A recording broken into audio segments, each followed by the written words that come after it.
City spots selfie shots. Selfie spots గా మారిన పాత బస్తీ అందాలు. పూర్తి వివరాలకు చదవండి రేపటి సాక్షి దినపత్రిక. 1-2 తారీఖుల్లో వచ్చేటటువంటి ఈ వరదల్ని ముందుగా అధికార యంత్రాంగం కానీ లేకపోతే మూడు రాజకీయ పార్టీలు కానీ ఎక్కడ కూడా ప్రజల్ని ఆ బారిన పడకుండా కాపాడలేకపోయాయి. మొట్టమొదటిగా బొడమేరు విజయవాడ నగరంలో ప్రజలందరినీ ముంచేసిన తర్వాత, ఆ ప్రాంతాన్ని ముంచిన తర్వాత రాష్ట్ర ప్రభుత్వం నుంచి చంద్రబాబు నాయుడు గారు విజయవాడ వచ్చి చూసినప్పుడు మాట్లాడినటువంటి మాట ఏంటంటే, ఇది అధికారుల వైఫల్యము, అధికారుల తప్పిదము అని చెప్పి మాట్లాడారు. ఈ మానవ తప్పిదానికి, ప్రభుత్వంలో ఉన్నటువంటి పెద్దల తప్పిదాన్ని దాన్ని అధికారుల మీదకి నెట్టేసి దాదాపుగా విజయవాడ నగరంతో పాటు పైనున్నటువంటి బుడమేరు పరివాహక ప్రాంతం అంతా కూడా రైతాంగం నష్టపోయింది. విజయవాడ నగరంలో దాదాపుగా కాలనీలు 16 డివిజన్లు సమూలంగా అన్ని ఇళ్ళు కూడా గ్రౌండ్ ఫ్లోరు, ఫస్ట్ ఫ్లోరు, ఆ కాలనీలు అన్నీ కూడా నీటల్లో మునిగిపోతే నిన్న ముఖ్యమంత్రి గారు ప్రకటించినటువంటి ప్యాకేజీ రాష్ట్రానికి రమరమి 700 కోట్ల రూపాయల ప్యాకేజీ ప్రకటించారు.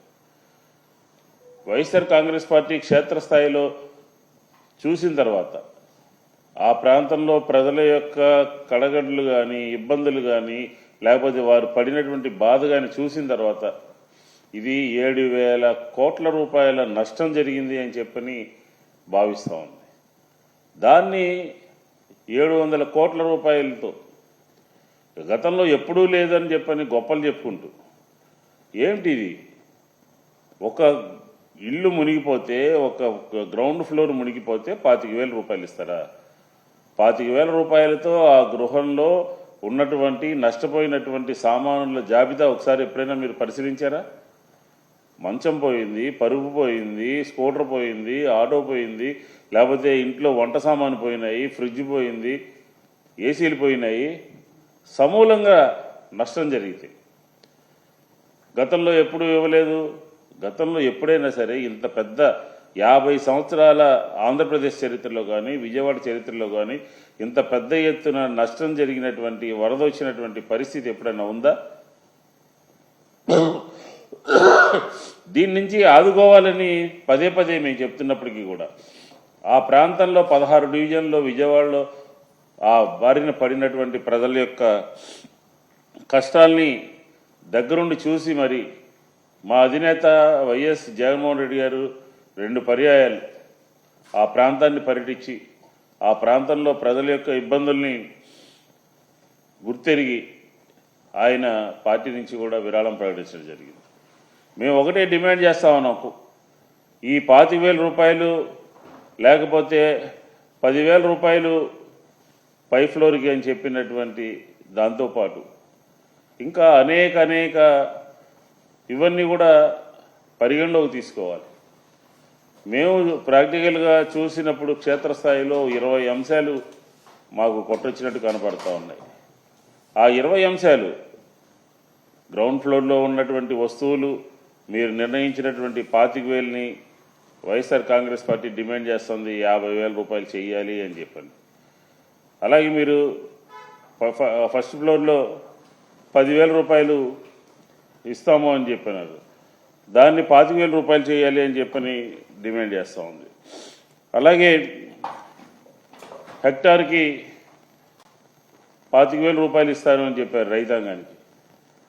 ప్రతి రైతు కూడా ఆయా ప్రాంతాల్లో లక్షలు ఖర్చు పెడితే వీరు ఎకరాకి ఇచ్చేటటువంటి 10,000 రూపాయలు ఏం మూలకు సరిపోతుంది అని చెప్పని వైఎస్ఆర్ కాంగ్రెస్ పార్టీ ప్రశ్నిస్తూ ఉంది. అలాగే 100 రోజు పాలనలో గొప్పలు చెప్పుకుంటా ఉన్నారు. ప్రజలకి సంబంధించినటువంటి అంచనా వేయటంలో, నష్టాన్ని అంచనా వేయటంలో జరిగినటువంటి ఆ, విపత్తుని ముందుగా ప్రజలకి సమాచారం ఇవ్వడంలో, అలాగే అంచనా వేయడంలో, ఆదుకోవడంలో పూర్తిగా వైఫల్యం చెందారు కదా మీరు. కనపడతా ఉంది కదా. అదంతా వదిలేసి వైఎస్ఆర్ కాంగ్రెస్ పార్టీ మీద నెట్టేటటువంటి ప్రయత్నం చేస్తూ ఉన్నారు. కాబట్టి నిన్న మీరు ప్రకటించినటువంటి ఒక ప్యాకేజీ, ఆ ప్యాకేజీ మీద చాలా అభ్యంతరాలు ఉన్నాయి మాకే కాదు, ఆ ప్రాంత ప్రజలందరికీ కూడా. మీరు ఇచ్చినటువంటి 25,000 రూపాయలు, 10,000 రూపాయలు, దాని ప్యాకేజీని తక్షణమే దాన్ని ఎన్హాన్స్ చేయాల్సినటువంటి అవసరం ఉంటుంది అని చెప్పని కూడా ఈ సందర్భంగా మేము మనం చేస్తూ ఉన్నాం.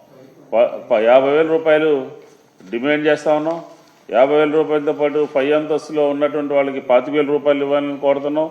అలాగే ఆస్తి పన్ను, ఒక కుటుంబము మొత్తం సర్వస్వం కోల్పోయి ఉంటే ఆ 16 డివిజన్లో ఉన్నటువంటి వాళ్ళకు సంబంధించినటువంటి ఆస్తి పన్నుని వాయిదా వేస్తారంట 3 నెలలు. మేము రద్దు చేయాలి ఆస్తి పన్నుని అని చెప్పని కోరుతా ఉన్నాం. అలాగే